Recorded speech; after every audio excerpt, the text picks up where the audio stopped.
지난주에 우리는 이제 노아의 족보에 관한 말씀을 들었습니다. 그죠? 그리고 그 족보를 이제 쭉 말씀하면서 오늘 본문인 11장에 관하여도 대략적으로 이제 살펴보았습니다. 저번 주 설교를 들으신 분들은 아시겠지만 노아의 족보를 쭉 이렇게 온 세상에 퍼지는 그 노아의 족보 아들들을 쭉 살피면서 거기서 쭉 뽑아서 11장에서 두 가지 인류의 두 갈래길을 이렇게 쭉 보여준다고 했습니다. 바벨의 길과 아브라함으로 이어지는 길, 이렇게 쭉 두 갈래길을 하나님이 보여주시는 것으로 지난주에 이제 말씀을 전하였습니다. 그래서 오늘은 그 11장을 이제 좀 더 구체적으로 보겠습니다.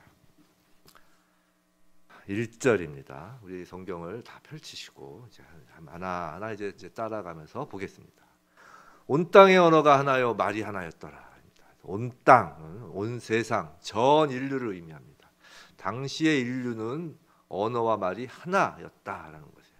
근데 1절을 이렇게 보시면 언어와 말을 굳이 구분합니다. 구별합니다. 자, 언어는 단순히 의사 전달의 수단일 뿐만 아니라 그 안에 인간의 사고 방식과 생각까지를 담고 있습니다. 사실 인간은 언어의 틀 안에서 사고하고 생각합니다. 이것이 동물과 사람의 중요한 차이입니다. 예를 들어서 오랫동안 음식을 먹지 못하여 이제 배가 고프다고 합시다. 그럼 배가 고프다는 이 감각, 허기지는 감각은 동물이나 사람이나 매한가지입니다. 근데 사람은 언어를 통해서 이 배고픈 허기진 감각에 머무르는 것이 아니라 배가 고프다라는 생각까지 이제 하게 되는 것입니다. 이처럼 이성, 지성, 감성, 감각 등 인간이 지닌 모든 기능은 언어라는 매개체를 통해서 이렇게 생각에 이렇게 담기는 것입니다. 한번 해보세요. 시도해보세요. 언어를 사용하지 않고 생각 한번 해보세요. 가능한가? 우리 생각을 언어 없이 한번 생각을 할 수 있다면 해보세요. 없죠. 언어가 있어. 언어를 통해서 이렇게 생각을 하는 것입니다. 그리고 이제 언어의 기원은 오늘 성경 말씀은 인간이 의도적으로 고안한 것이 아니라 생례적으로 하나님께 받은 것이라고 합니다. 구절을 특히 보면 하나님께서 온 땅의 언어를 혼잡하게 하셨다고 기록하죠. 학자들에 따르면 세상의 언어가 약 7,000개에서 8,000개 정도라고 합니다. 물론 초기 언어가 이제 지나면서 뭐 여러 가지 방언과 여러 가지 변화를 줄 수 있지만 그 본래적인 언어가 한 7,000개에서 8,000개라고 해요. 그 언어를 하나님께서 만드셨다는 것입니다.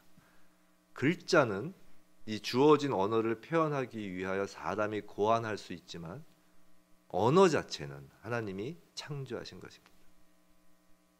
한편 말은 이제 언어와 말을 구별하고 있다고 했죠. 말은 그 언어가 외부로 이제 표출되는 것입니다. 이 말은 히브리어로 다바르라고 하는데요. 하나님께서 천지를 창조하실 때 말씀으로 창조하셨다 할 때도 그 말씀도 이 다바르입니다. 그래서 다바르, 말은 능력이 있습니다. 이 말은 언어가 외부로 표현되는 것으로서 이제 그런 유형으로 가장 먼저 우리가 떠올리는 것은 이제 입술을 통한 표현이죠. 근데 입술로 나오는 것 외에도 이제 언어에 담긴 생각을 행동으로도 표출할 수 있습니다. 행동은 행위 언어도 있을 수 있어요. 그러니까 행위가 말이 될 수도 있습니다. 다만 대표적인 것이 입술로 표현되는 말이라는 것이죠. 자, 외부에 이렇게 표출되기 때문에 그것이 입술로 표현되는 말이든 행동으로 표현되는 말이든 그 말에는 능력이 있습니다. 이게 무슨 말이냐면 우리가 생각으로 그냥 담겨 있을 때는 그러니까 언어로서의 생각으로 내 안에 담겨 있을 때는 생각으로 그건 자기 자신에게만 영향을 주지만 그것이 외부에 표출되는 순간 다른 사람에게도 영향을 줍니다. 그래서 말은 능력이 있는 것입니다. 환경을 변화시키는 힘이 있습니다. 그래서 성경엔 늘 말을, 입술을 조심하라고 하죠. 우리 그리스도인들은 이 입술을, 말을 조심해야 되는 것입니다. 왜냐하면 그 말에 능력이 있기 때문입니다. 섣불리 부정적인 말을 하고 섣불리 누군가를 비난하는 말을 하고 하면 그것들이 다 능력으로 나타나는 거기 때문입니다. 자, 하나님은 인간을 창조하시면서 언어를 주시고 그 언어 안에 하나님의 생각을 담기를 원하셨습니다. 본래 하나님의 생각을 인간이 품기를 원하셨던 거예요. 근데 그 하나님의 생각이 인간의 말로 그리고 표출되도록 하신 거예요. 근데 사탄에 의하여 하나님의 생각이 담겨야 될 곳에 죄가 담기게 된 것입니다. 자, 노아 홍수 전에 하나님이 보시니 사람의 마음으로 생각하는 모든 계획이 항상 악할 뿐이다라고 하셨어요. 사람의 마음으로 생각하는 모든 것이. 또 노아 홍수 이후에도 사람의 마음이 계획하는 바가 어려서부터 악함이라고 하였습니다. 사람의 생각이 망가지고 언어와 말이 더 이상 하나님과 주파수가 맞지 않게 되는 것입니다. 하나님과 다른 생각을 언어에 담고 하나님과 반대되는 것을 말로 드러내는 것입니다. 본래 하나님의 생각을 담고 하나님을 드러내야 되는 말들이 뒤바뀐 것이죠. 하나님의 시각으로 보면 망가진 인간의 언어, 망가진 인간의 말을 이제 하나님의 언어, 하나님의 말로 바꾸시는 그 모습을 오늘 본문에서 살짝 보여주십니다. 이거 원어를 보면 아는데요. 먼저 말을 보면 3절에서 벽돌을 만들자라고 하죠. 근데 그 원어는 발음이 늘베라입니다. 늘베라라고 발음되는 거예요. 이게 말이죠. 늘베라, 이 말이 뱉으면 늘베라에서 말이 되는 거예요. 근데 이 인간의 말, 인간의 발음을 벽돌을 만들자라는 발음을 7절에서는 하나님은 혼자 시키자라는 말로 그 발음을 쓰십니다. 그 발음은 아까 늘베라였죠. 나블라입니다. 나블라.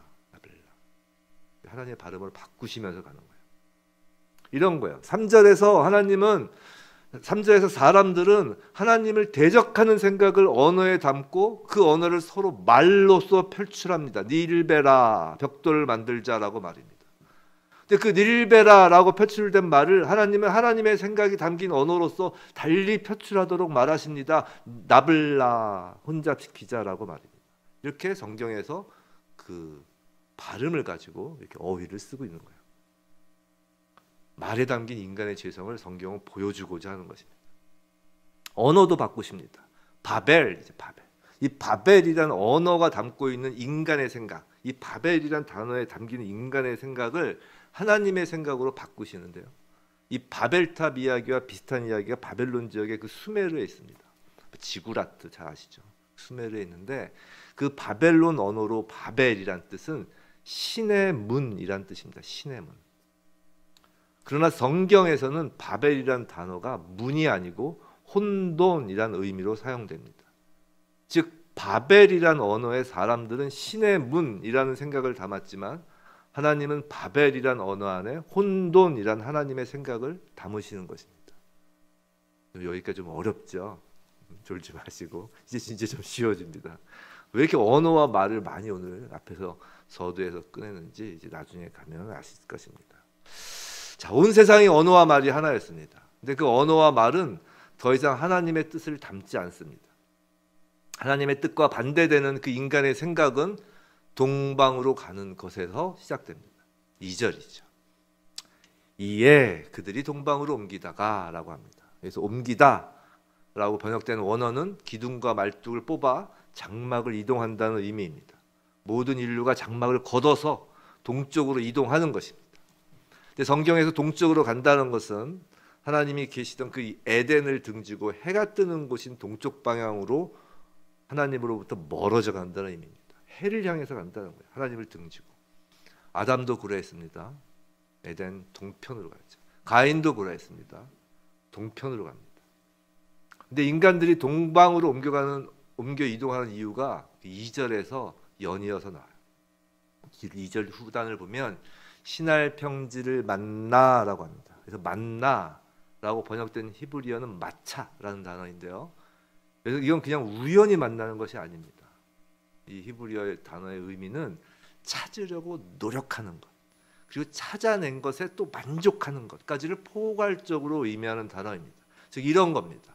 본래 사람들은 한 언어, 같은 말을 사용하여 하나님과 같은 생각을 하고 하나님의 영광을 드러내는 그 말을 하며 살아야 합니다.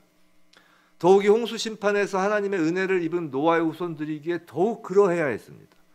그러나 어릴 때부터 마음에 계획하는 바가 악함으로 그 하나의 언어와 하나의 말로 인류는 하나님의 은혜와는 거리가 먼 생각을 모두 함께 품는 것입니다. 그건 하나님을 등지고 눈에 보이는 태양을 향해 가는 것입니다. 눈에 보이는 안락하고 비옥한 토지를 찾아서 말입니다. 그리고 마침내 신할 평지를 찾았고 그곳에 정착하는 것입니다. 창세기 원역사가 마무리되는 이 시점에서 성경은 타락한 언어와 말을 가진 인류의 역사가 무엇을 향해 달려가고 있는지를 지금 보여주고 있는 것입니다. 인간은 눈에 보이지 않는 하나님을 등지고 눈에 보이는 땅, 해가 돋는 방향을 향해 달려갑니다. 쾌적하고 비옥한 토지인 신할 땅 바벨을 향해 나아가는 것이 이 땅에 속한 인간의 역사가 되어 왔고 되어 가는 것입니다. 은혜를 잃어버린 사람들의 생각은 그들의 말 속에 이제 그대로 나타납니다. 3절에 서로 말하되 라고 하죠. 사람들의 의견이 일치된 것을 말합니다. 서로 말하되 벽돌을 만들어 경고히 굽자라고 말입니다. 경고히 굽자라는 말을 원어로 직역하면 이렇습니다.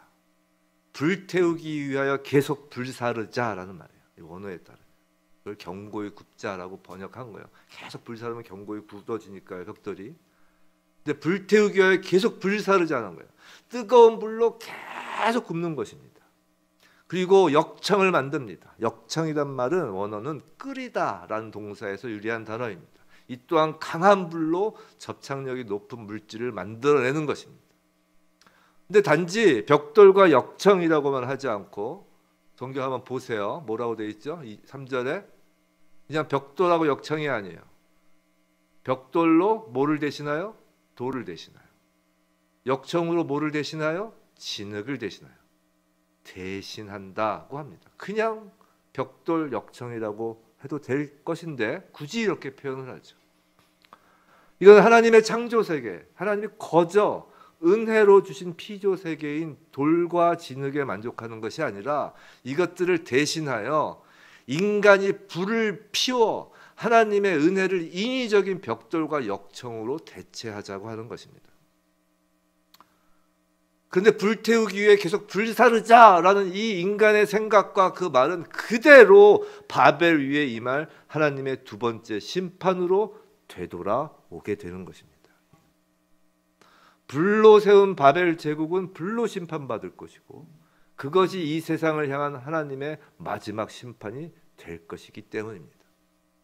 요한계시록인데요. 우리 성경을 갖고 계시니까 우리 한번 찾아봅시다. 안 그러면 오늘 설교는 자칫하면 수면에 깊이 빠질 수가 있어 찾아봐야 돼.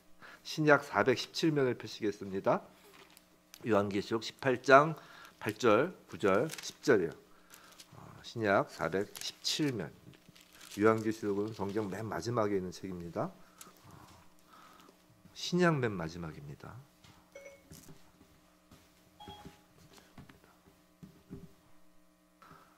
찾으셨나요? 요한계시록 18장 8절, 9절, 10절 여기 찾으셨으면 우리 함께 읽도록 하겠습니다. 시작.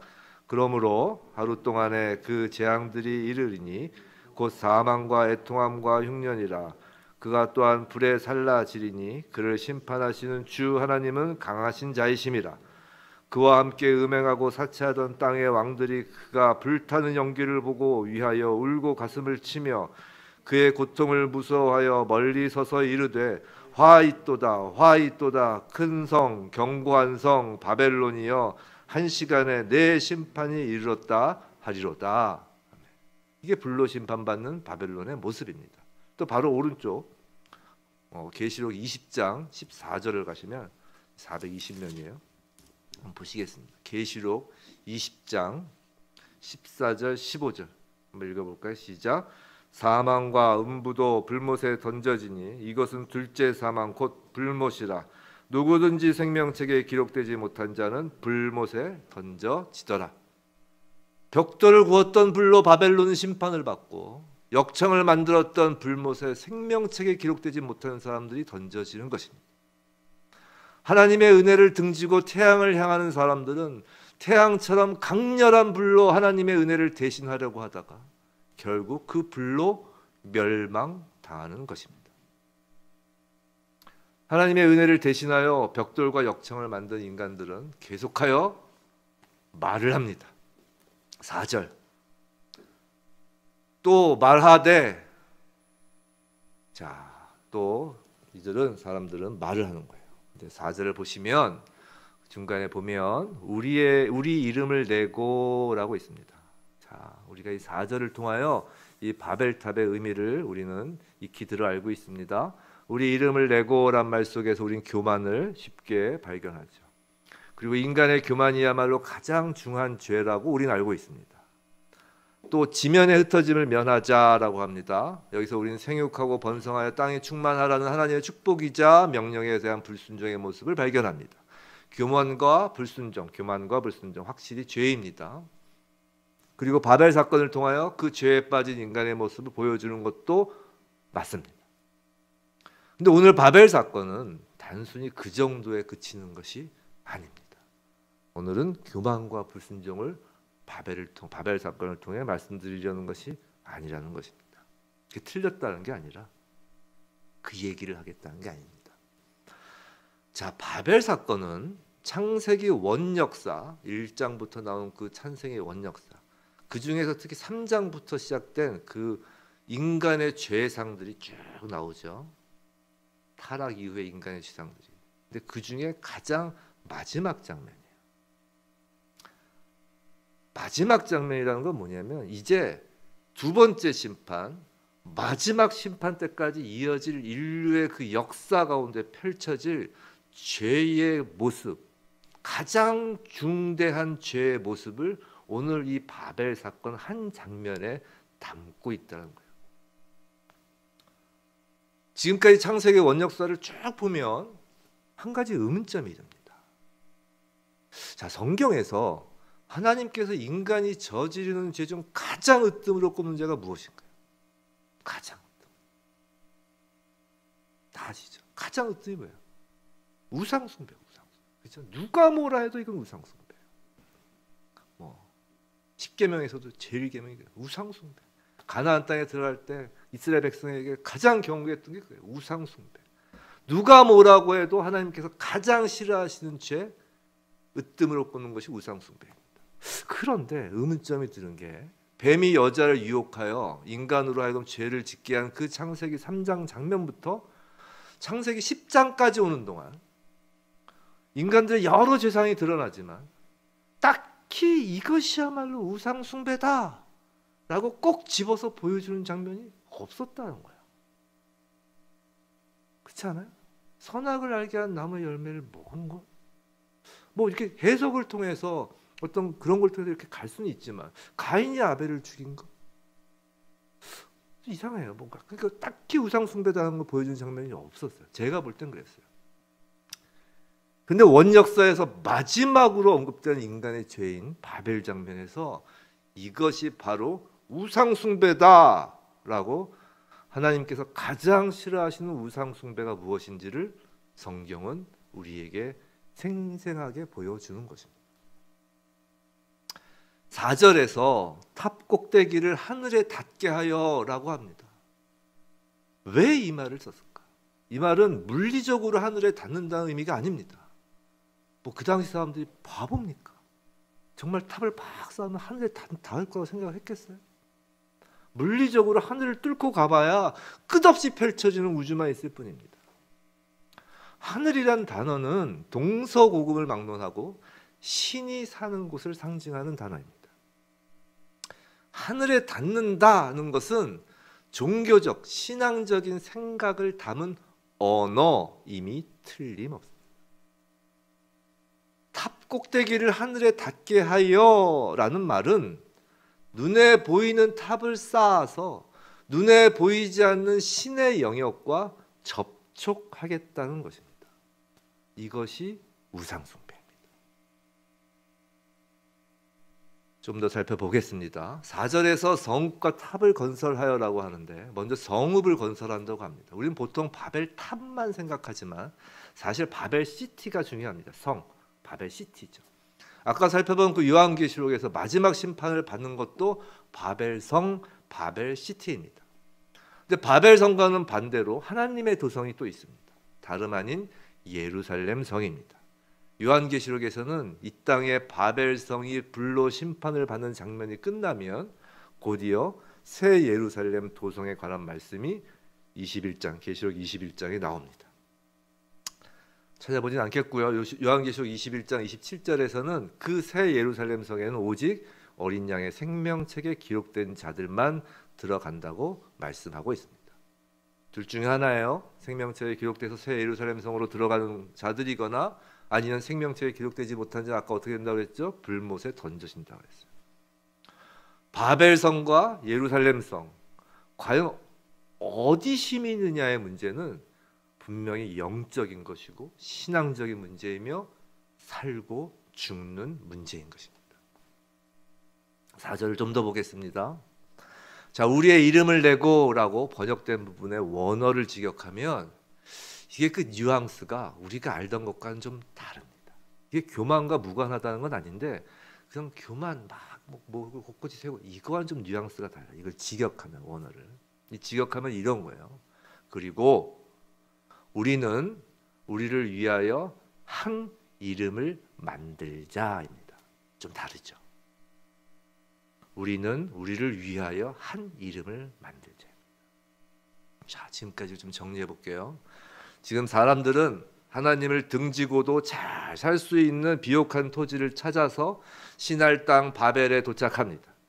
그리고 그곳에서 하나님의 은혜를 헌신짝처럼 버리고 잊어버리고 은혜 대신에 자신의 힘과 노력으로 불사르고 불살라 벽돌과 역청을 만들자고 합니다.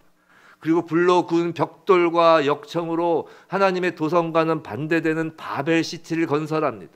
그런데 성읍의 가운데 탑을 쌓습니다. 이 탑은 누가 뭐라 해도 신전입니다. 하늘에 닿으려는 것이니까. 눈에 보이는 그 인간의 노력과 정성으로 눈에 보이지 않는 신을 차지하려고 하는 것입니다. 한 이름을 만들자라고 합니다. 그건 다름 아닌 신의 이름을 만들려고 하는 것입니다. 인간의 언어로 말입니다. 신을 인간의 말로 부를 수 있게 하자는 것입니다. 신을 인간의 생각에 가두고 신을 인간의 언어에 가두고 신을 인간의 말로도 충분히 표현할 수 있게 하자는 것입니다. 이것이 우상 숭배인 것입니다. 왜 이렇게까지 그럼 인간들이 하려는 걸까요? 우상 숭배는 어디서 시작되는 것일까요? 그게 4절 후단에 나오는 것입니다. 후단에 나오는 것입니다. 흩어짐을 면하자라는 말입니다.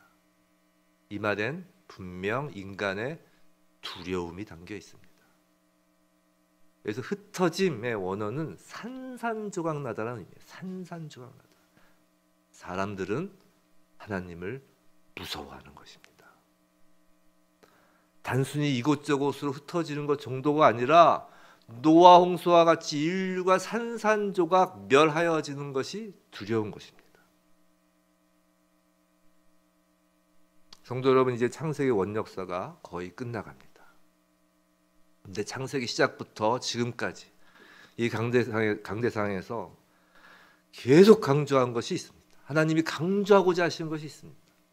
그건 하나님의 사랑과 은혜입니다. 창조 역사도 사랑이고 죄를 지은 아담과 하와에게도 저주가 아닌 사랑과 은혜를 베푸시는 하나님입니다. 가인에게도 표를 주시면서 은혜를 주시는 하나님입니다. 홍수도 그 사랑 때문이고 노아에 대한 은혜로 홍수를 시작하십니다. 홍수 이후에도 하나님은 인간을 축복하시며 사랑을 보이십니다. 이것이 성경이 말하고자 하는 하나님이십니다. 그런데 이 모든 성경과 이 모든 성경 말씀과 반대되는 생각을 인간에게 불어넣는 존재가 있습니다. 창세기 3장에서 이미 그 존재가 누군지 드러났습니다. 뱀으로 등장한 사단 마귀입니다. 사단은 인간이 하나님을 왜곡되게 생각토록 합니다. 선악을 알게 하는 나무의 열매에 관해서부터 그렇게 하였습니다. 하나님이 인간에게 주신 언어에 하나님의 사랑과 은혜가 아닌 다른 생각을 담게 하는 것입니다. 사단은 홍수 후에 사람들에게도 하나님의 사랑과 은혜를 생각하지 못하도록 합니다. 하나님을 무섭고 잔인하신 분이라는 생각을 갖도록 하는 것입니다. 하나님을 두려운 분으로 생각하게 함으로써 하나님의 사랑, 하나님의 은혜를 잊게 합니다. 무지개를 두고까지 언약하시는 하나님을 잔인한 하나님으로 생각하게 합니다. 하나님은 심판전에 그토록 오래 참으셨고 수없이 경고하셨지만 하나님을 갑자기 홍수를 일으키신 변덕스럽고 예측 불가능한 고약한 신으로 하나님을 오해하게끔 사탄은 사람들의 생각을 장악하는 것입니다. 결국 사탄은 하나님께서 혼돈이라 지으신 그 언어인 바벨을 신의 문이라는 언어로 바꾸어 인간을 완전히 하나님과 떨어뜨려 놓는 것입니다. 어떻게 해요? 인간의 생각을 통해, 인간의 언어를 통해, 인간의 말을 통해서 그 일을 합니다. 독생자 아들을 십자가에 내어줄 정도로 우리를 사랑하시는 하나님, 우리의 아무런 공로도 수고도 없이 의롭다고 하시는 하나님의 그 은혜, 신실하시고 시건치 않으시는 하나님 그 사랑, 그 은혜, 그 신실하심을 인간들의 생각에서 지우는 것은 다름 아닌 사탄 마귀입니다. 그것을 3장에서부터 하나님은 계속 보여주신 거예요. 사탄이 자리 잡은 인간의 생각은 바벨이라는 언어를 신의 문으로 바꾸고 바벨의 언어에 따라 벽돌을 굽자, 역청을 만들자, 성읍과 탑을 쌓자는 말을 실현합니다. 하나님은 눈에 보이지 않고 인간을 괴롭히고 두려움에 빠지게 하는 고약한 분이므로 인간의 노력과 인간의 공로인 탑으로 다다를 수 있는 신을 추구하게 합니다. 인간을 위한 신이고 인간이 이름을 지어주어도 되는 신을 구하라고 합니다. 그러면서 사탄은 은근슬쩍 인간에게 자신이 그런 신이라고 하는 것입니다. 치성을 드리면 복을 주는 신이라고 합니다. 자기가 그런 신이라고 합니다. 진정 인간을 위하는 것이 자신이고 인간의 노력에 따라 인간의 치성, 인간의 정성에 따라 정당하게 보상하는 정의로운 신이 자신이라고 하는 것입니다. 성도 여러분, 인간은 결코 물질이 아닙니다. 동물도 아닙니다. 인간은 영적 존재로 창조되었습니다. 그렇기에 인간은 결코 영적 활동과 무관할 수 없습니다. 영적 활동이라는 것은 눈에 보이지 않는 것입니다. 그런데 인간은 스스로의 노력으로 눈에 보이는 것을 쌓아 올림으로써 영적인 부분까지 만족을 얻고자 시도하는 것입니다. 인간의 생각에 담기는 신을 찾고 이름까지 붙이려고 합니다. 그것이 우상숭배입니다. 그 바벨탑의 끝, 신의 문이라고 이름 붙인 곳에 서 있는 것은 참신이신 하나님이 아닌 거짓 신인 사탄인데도 말입니다. 5절 참신이시고 유일한 신이신 하나님은 인간이 쌓아올린 바벨탑으로 닿는 그분이 아니라 그 거짓 신이 아니라 스스로 인간을 보러 내려오시는 은혜의 하나님입니다. 하나님은 언제나 내려오시는 분입니다. 5절이에요. 5절에서 사람들이 건설하는 이라고 합니다. 그래서 사람들이라고 번역되어 있는데 이건 이렇게 번역하는 것보다 원어 그대로 하는 게 다시 좋을 것 같아요. 원어는 그 아담의 아들들입니다. 분명히 노아부터 새로 시작했는데 노아의 아들들이라고 하지 않고 그 아담의 아들들이 건설하는 이에요. 그렇게 표현한 것은 아담부터 시작된 인간의 죄성, 사단의 그 지배력이 홍수 이후에도 여전히 인간들 가운데 자리 잡고 있음을 보여주는 것입니다. 6절, 이같이 시작하였으니 이후로는 그 하고자 하는 일을 막을 수 없으리로다. 지금 하나님께서 말씀하시는 거죠. 이 의미는 하나님께서 인간의 범죄를 막지 못하는 무력한 분이라는 의미가 아닙니다. 단지 최후의 심판 이전까지 인간이 계속 악을 꾀한다면 그 악한 뜻이 계속 이루어질 것이다 라는 의미입니다. 우상 숭배악은 결코 멈추지 않을 것입니다. 마지막 불의 심판 때까지 말입니다. 하나님이 그때까지 기다리시는 겁니다. 노아 홍수전에 오래 참으시고 경고하셨던 것처럼 마지막 불의 심판 때까지 오래 참으시고 경고하시는 것입니다. 하나님은 곧바로 불의 심판을 내리지 않으십니다. 하나님은 또다시 자비를 베푸십니다. 이번엔 사단이 지배하는 그 인간의 생각인 그 틀인, 생각의 틀인 언어를 혼잡하게 하는 방법으로 심판의 시기를 늦추시는 것입니다. 7절에서 9절까지의 주된 주제는 인간을 온 짐에 흩으신 것이 주된 주제가 아닙니다. 그건 결과입니다. 그 결과를 낳게 된 근원적인 것은 언어의 혼잡입니다. 그렇죠? 인간은 자신들을 위하여 한 이름을 짓고 그 우상을 정점으로 모든 인류가 한 가지 언어의 틀 안에서 하나의 생각과 말로 바벨탑을 쌓으려고 하였습니다. 그래서 하나님은 인간의 생각을 흩으신 겁니다. 언어를 혼잡하게 했다는 건 인간의 생각들을 흩으셨다는 거예요. 언어를 흩음으로 말이죠. 그것이 주제라는 거예요. 그 결과 인간들은 언어에 따라 흩어집니다. 그리고 인간들을 위하여, 인간들 스스로를 위하여 지으려 했던 그 한 이름, 한 우상의 이름 또한 각 언어에 따라 흩어지는 겁니다.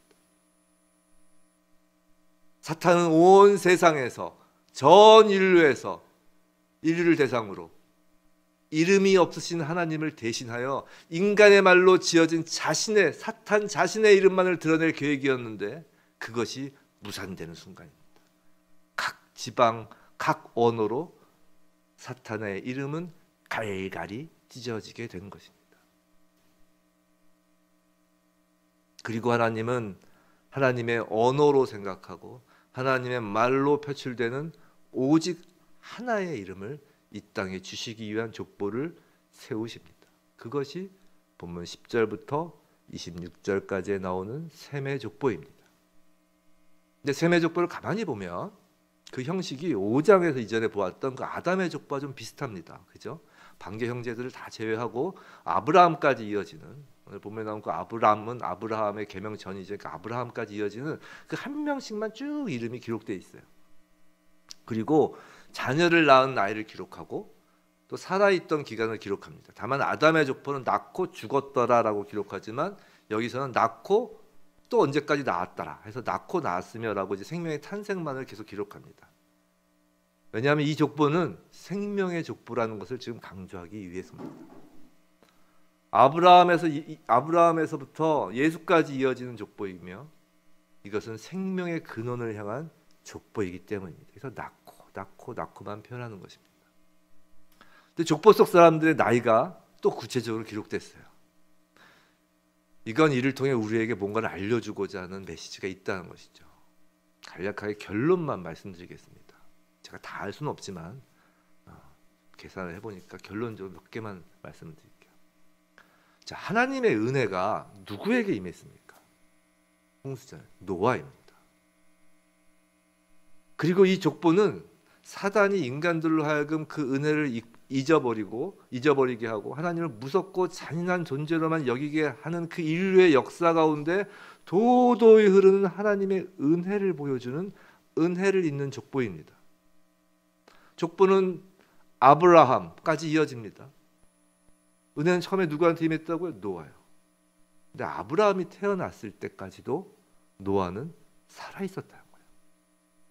이 성경이 말하고 있는 거죠. 노아가 죽은 시기는 아브라함이 50세 중반 때쯤입니다. 아무리 세상 모든 사람의 생각이 악함으로 가득 차도 하나님의 은혜를 잊지 못하는 단 한 사람이 있습니다. 그건 다름 아닌 노아입니다. 그리고 분명히 노아는 하나님의 은혜로 가득한 자신의 생각을 하나님이 주신 언어에 담아 하나님을 찬양하는 말로 후손들에게 전하였을 것입니다. 그 은혜가 전수되는 족보가 바로 오늘 셈의 족보이고 아브라함은 살아있는 노아로부터 하나님의 은혜를 들은 마지막 세대입니다. 맞나 틀리나 한번 집에서 계산을 해보세요. 전에 노아 아담 후손할 때 계산 막 하는 거 가르쳐드렸죠. 계산해보세요. 그럼 노아가 살아있어요. 그럼 한 걸음 더 나아가 흥미로운 사실 하나 더 말씀을 드리면 구약에서 구원자 되신 하나님을 뭐라고 표현하는지 아세요? 아시는 분은 아시겠지만 이렇게 표현합니다. 아브라함의 하나님, 그다음에 이삭의 하나님, 야곱의 하나님 이렇게 표현합니다. 요셉의 하나님이라고 하네요. 딱 그 3대에 걸친 하나님이라고 그래요. 아브라함의 하나님, 이삭의 하나님, 야곱의 하나님. 이 구원자 되신 하나님을 표현하는 거예요. 또 오늘 본문의 족보 가운데 또 중요한 인물이 있다고 지난주 말씀드렸죠. 누구냐면 에벨입니다. 에벨. 지난주 창세기 10장 21절에서 셈을 소개할 때 그냥 셈이 아니라 에벨 온 자손의 조상이라고 했습니다. 창세기 10장 21절에서. 그리고 에벨은 히브리라는 단어와 같은 단어이고 그 뜻은 강을 건넌 자, 즉 구원을 입은 자라는 의미라고 하였습니다. 근데 족보의 나이를 계산하면 뒤에 이제 아브라함, 이삭 쭉 나이들이 나와요. 그걸 다 종합해서 계산하면 아브라함과 이삭과 야곱까지 에벨은 살아 있었습니다. 구원자 하나님의 이름은 살아있는 조상을 통해 아브라함, 이삭, 야곱까지 전하여진 것입니다. 생명의 이름, 은혜의 이름, 구원의 이름을 하나님은 그리고 한 이름에 담아 하나님께서 하나의 언어로 마가의 다락방을 시작으로 인류에게 주십니다. 인류의 언어를 혼잡하게 하여 거짓 이름을 흩으신 하나님은 마가의 다락방에서 성령으로 다시 그 언어가 소통되게 하시고 그 소통되는 언어로 오직 한 이름만을 주십니다. 성령의 언어, 성령을 통한 말로 부를 수 있는 오직 한 이름, 예수 그리스도입니다. 사도행전 4장 12절에서 사도 베드로가 성령에 충만하여 선포합니다. 다른 이로써 구원을 받을 수 없나니 천하 사람 중에 구원을 받을 만한 다른 이름을 우리에게 주신 일이 없습니다. 그 말입니다. 예수, 그 이름만이 하나님이 인류의 언어와 말로써 하나님께 다다르는 이름입니다. 생명의 이름이며 은혜의 이름이고 구원의 이름입니다. 인간이 노력하고 탑을 쌓고 하나님께 잘 보이려고 애를 쓰고 착한 일 엄청 하고 인간의 생각으로 받을만 해서 받는 바벨탑 꼭대기에서 쟁취한 이름이 아니라 전적으로 하나님이 사랑하셔서 그저 은혜로 주어진 이름입니다. 오직 예수 그리스도 그 이름입니다. 성령을 부어주셔서 모든 민족이 하나님의 하나된 언어로 생각하는 이름은 오직 예수 그리스도입니다. 하나님의 하나된 말로 모든 열방이 부르는 이름은 오직 예수 그리스도입니다. 인간이 인간을 위해서 만든 이름이 아니라 하나님이 하나님의 영광과 인간의 구원을 위하여 주신 이름입니다. 그 이름 외에 다른 이름은 없습니다. 사랑하는 성도 여러분, 성령을 받은 우린 이제 생명을 얻었습니다. 생명을 얻었다는 것이 무슨 의미냐면 죽은 자가 아니라 이제 산 자이기에 온전한 자유의지를 회복하고 선택을 할 수 있다는 것입니다. 산 자만이 선택을 할 수 있는 것입니다. 죽은 자에게는 사실 자유의지가 없는 것입니다. 세상 사람들은 자유의지가 있다고 생각하지만 사실은 없는 거예요. 선택의 여지가 없이 사탄에게 생각이 지배되어 노예처럼 바벨탑을 쌓을 뿐입니다. 그리스도인은 이제 매 순간 선택할 수 있고 선택하여야 합니다. 성령이 그것을 가능케 하였습니다. 우리의 생각에 무엇을 담을지 선택하여야 합니다. 하나님의 은혜를 담을 것인지 아니면 인간의 공로를 담을 것인지, 사랑의 하나님을 담을 것인지 사단의 거짓말에 속아 거짓신을 담을 것인지 선택하라는 것입니다. 성도 여러분, 이제는 우리는 더 이상 바벨에 속한 자가 아닙니다. 아브라함에서 예수까지 이어지는 그 셈의 족보 속 노아의 후손이며 에벨의 후손입니다. 예수의 후손입니다. 은혜 받은 자, 구원받은 자입니다. 우리의 생각 속에서 바벨을 지워야 합니다. 혹시 성도 여러분, 자신이 원하는 대로 성공적인 인생을 살고 있다고 느껴지시나요? 그저 하나님의 은혜입니다. 혹시 자신의 바램과 달리 힘든 길, 고난의 길을 걷고 있나요? 그것도 그저 하나님의 은혜입니다.